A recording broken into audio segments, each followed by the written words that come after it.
All right, let's talk about one of the most feared words in all of sports. Seriously, it's just a single word, but it can send an absolute shiver down the spine of even the world's best athletes. We are, of course, talking about the duck. And you know what? It's absolutely true. Just picture it. You're stepping up to the crease. The hopes of millions are resting on your shoulders. And then, just moments later, you're walking back to the pavilion without a single run to your name. That sting, that unique feeling of failure, it's all wrapped up in this one kind of weird word. So what exactly is a duck? Well, put simply, it's when a batter gets out for a score of 0. Zilch. Nada. It's pretty much the ultimate anti-achievement in cricket, right? A total blemish on the score sheet that every single player absolutely dreads. But here's the real question. Where on earth did this weird term even come from? I mean, what does a duck have to do with cricket, right? Okay, so let's get into it, because the answer is probably not what you're thinking.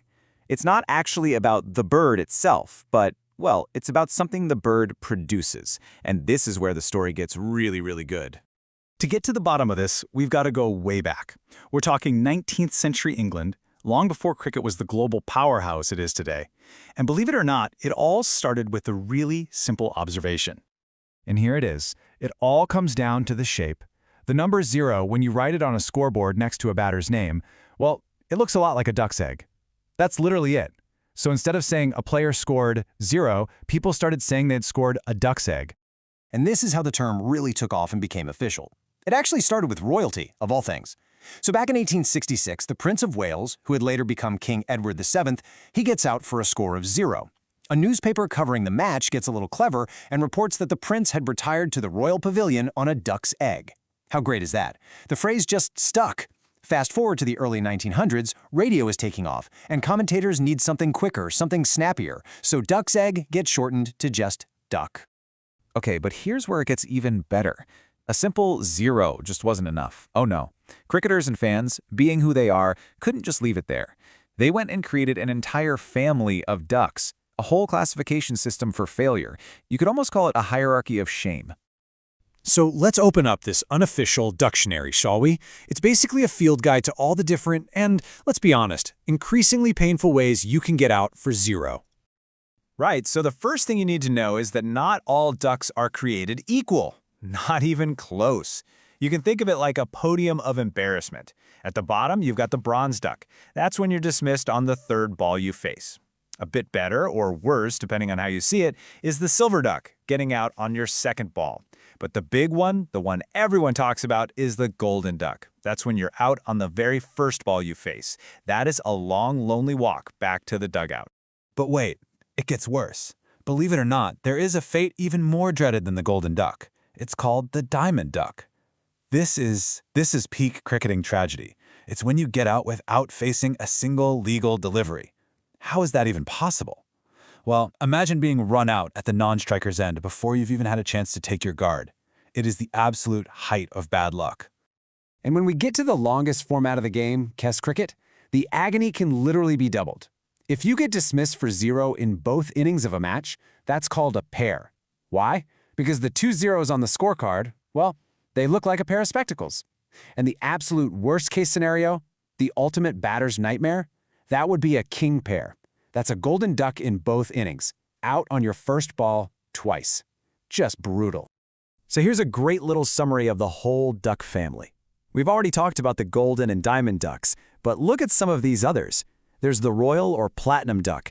That's when you're out on the very 1st ball of the entire team's innings. Talk about setting a bad tone. And then there's the laughing duck, which is when the final batter gets out for 0 to end the innings, usually to the great amusement of the other team. But, you know, the story of the duck doesn't just stop with a list of definitions. Oh no. It actually became a character. In the 1970s, this simple term for a failure was about to get a face, a personality, and, yes, a very famous waddle. It's time to meet Daddles, the cartoon that turned a score of 0 into one of the most memorable and, for a while, one of the most controversial parts of cricket on TV. So, back in 1977, the Australian media tycoon Kerry Packer completely shook up the world of cricket broadcasting with his World Series cricket. And one of his wildest ideas was this little guy, Daddles the duck. Here's how it worked. Whenever a batsman got out for a duck, this animated duck, dressed in full cricket gear, would pop up on screen. He'd be crying, and he'd waddle off in shame right next to the departing player. It was literally designed to add insult to injury, to pile on the shame. Can you imagine? And as you can probably guess, the old-school cricket establishment was absolutely horrified. They hated it. But the creator, a cartoonist named Tom Kerr, he just loved the controversy. He had this amazing quote where he said, "The Palmies, the English, hated it, and that is reward in and of itself." Brilliant. Daddles, just goes to show how deeply this whole duck thing had worked its way into the culture of the game.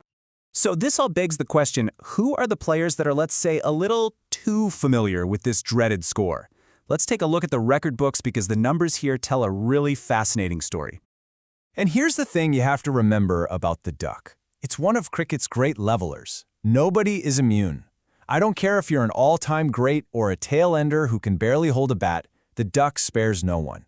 It's a constant, humbling reminder of just how incredibly difficult this game can be. And this really drives the point home. Just look at the record holders across the three main formats of the game. These aren't nobodies, these are legends. In Test cricket, you've got the West Indian fast-bowling great Courtney Walsh with a staggering 43 ducks. In the one-day game, it's the Sri Lankan powerhouse Sanat Jayasuriya with 34. And in the shortest format, T20s, it's another Sri Lankan, Tilakoratne Dilshan.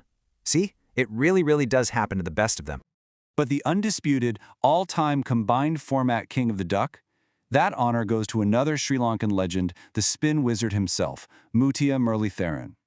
One of the greatest bowlers to ever play the game, he was dismissed for 0, an absolutely incredible 59 times across his international career. 59. And we have to give a special shout out to some of the, well, the truly infamous streaks. At one point, India's Ajit Agarkar, while on tour in Australia, got out for a duck 7 times in a row. 7. This incredible run earned him the very fitting, and I'm guessing pretty unwanted nickname, the Bombay Duck. So when you take a step back and look at the whole story, it's pretty wild, right? It all started as a little joke about a prince's duck's egg, and from there it evolved into this whole complex language of failure. It became a TV cartoon, and it's a statistic that haunts even the absolute legends of the sport. Really, the duck is more than just a word. It's this powerful reminder that in sports, and maybe in life, the line between success and failure, between glory and, well, shame, can be razor thin. It's a reminder that even for the absolute greatest, failure is always just one ball away. And it makes you wonder, what other sports have such quirky yet weirdly perfect terms for falling short?